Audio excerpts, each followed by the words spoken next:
Assalamualaikum warahmatullahi wabarakatuh. Bismillahirrahmanirrahim. Innal hamdalillah nahmaduhu wa nasta'inuhu wa nastaghfiruh wa na'udzu billahi min syururi anfusina wa min sayyiati a'malina. May yahdihillahu fala mudhillalah wa may yudlil fala hadiyalah. Asyhadu an la ilaha illallah wahdahu la syarikalah wa asyhadu anna Muhammadan abduhu wa rasuluhu la nabiyya ba'dah. Allahumma salli wa sallim wa barik ala Muhammad wa ala alihi wa sahbihi wa mawalah. Bapak-bapak, ibu-ibu, pemirsa sekalian, alhamdulillahirabbil alamin. Pada kesempatan ini kita dipertemukan oleh Allah Subhanahu wa taala insyaallah dalam keadaan sehat walafiat, dan kita juga dipertemukan dengan Ramadan yang saat ini telah sampai pada sepertiga akhir. Mudah-mudahan apa yang telah kita amalkan di dalam bulan yang suci ini menjadi bagian dari amal soleh, menjadi bagian dari amal yang diterima oleh Allah Subhanahu wa ta'ala. Amin ya rabbal alamin. Pada kesempatan ini saya akan menyampaikan satu materi yang berkaitan dengan ikhlas. Tentu kita sudah cukup akrab dengan kata ini, dengan istilah ini.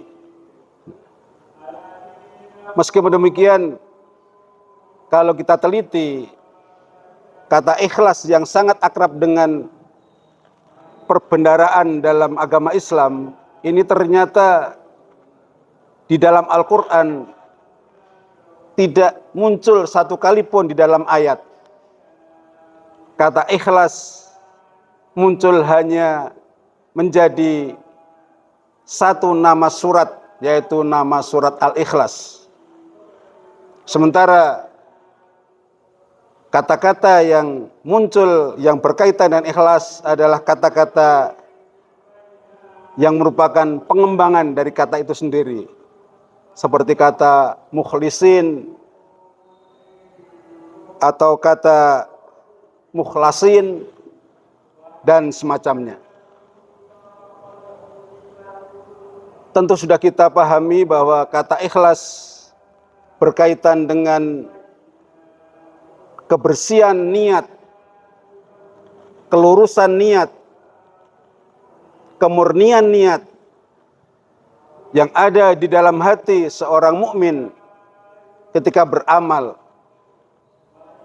Dia beramal hanya dengan niat lillahi ta'ala, hanya untuk Allah yang maha tinggi.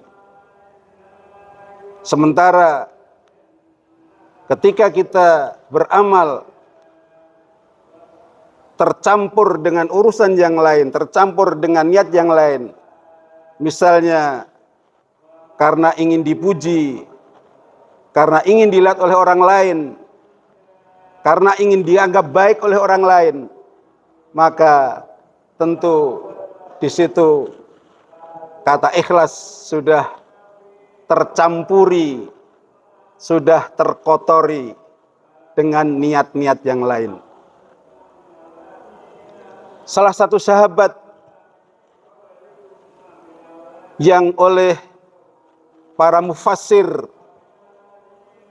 perbuatan ikhlasnya dimuat di dalam Al-Quran adalah sahabat Abu Bakar. Kita tahu sahabat Abu Bakar, sahabat utama Nabi. Beliau adalah yang menemani Nabi ketika hijrah. Beliau adalah orang yang demi Islam sampai kemudian mengeluarkan hartanya, seperti misalnya untuk membebaskan budak, sahabat Bilal bin Rabah itu adalah salah satu budak yang dibebaskan oleh sahabat Abu Bakar demi tetap memeluk agama Islam. Maka kemudian di dalam surat Al-Lail ayat 17 sampai 21, apa yang dilakukan oleh Abu Bakar tersebut diabadikan dalam ayat-ayat A'udzubillahi minasyaitonirrajim. Wa sayujannabuhal atqa alladzi yu'ti malahu yatazakka wa ma li ahadin 'indahu min ni'matin tujza illa ibtigha'a wajhi rabbihil a'la wala saufa yarda. Dan kelak orang yang paling takwa akan dijauhkan dari neraka, yang menafkahkan hartanya di jalan Allah untuk membersihkannya, padahal tidak ada seorang pun memberikan suatu nikmat kepadanya yang harus dibalasnya, tetapi dia mengeluarkan harta itu semata-mata karena mencari keridhaan Tuhannya yang maha tinggi, dan kelak dia benar-benar mendapat kepuasan. Ini adalah ayat-ayat yang oleh para mufassirin disebutkan untuk mengabadikan keikhlasan sahabat Abu Bakar. Dalam ayat yang lain disebutkan ciri-ciri orang yang bertakwa, yang kemudian nanti di surga dia akan mendapatkan pahala. Sebagian kecil dari pahala itu adalah dia akan minum minuman surga yang namanya kafur. Disebutkan dalam surat Al-Insan ayat 8 dan 9. A'udzubillahi minasyaitonirrajim. Wa yut'imuna at-ta'ama 'ala hubbihi miskina wa yatima wa asira. Innama nut'imukum liwajhillahi la nuridu minkum jazaa'aw wala syukura. Dan mereka memberikan makanan yang disukainya kepada orang miskin, anak yatim, dan orang yang ditawan. Mereka berkata, sesungguhnya kami memberi makanan kepada kalian hanyalah untuk mengharapkan keridhaan Allah. Kami tidak menghendaki balasan dari kalian, dan kami juga tidak menghendaki ucapan terima kasih. Ini adalah ciri dari orang yang nantinya akan diberi minuman kafur di surga. Maka bersyukur sekali khususnya bagi warga Muhammadiyah, karena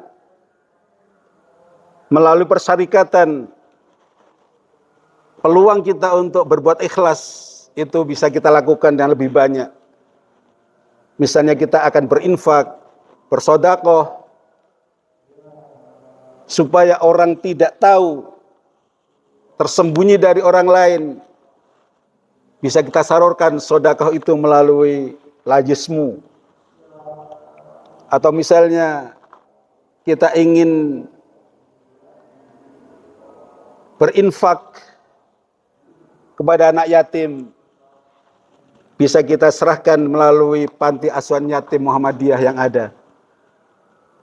Ini adalah upaya yang bisa kita lakukan agar kita bisa beramal dengan ikhlas. Tentu tidak setiap amal itu harus kita sembunyikan. Karena Al-Quran pun mengizinkan kita, memperbolehkan kita untuk beramal dengan ditampakkan.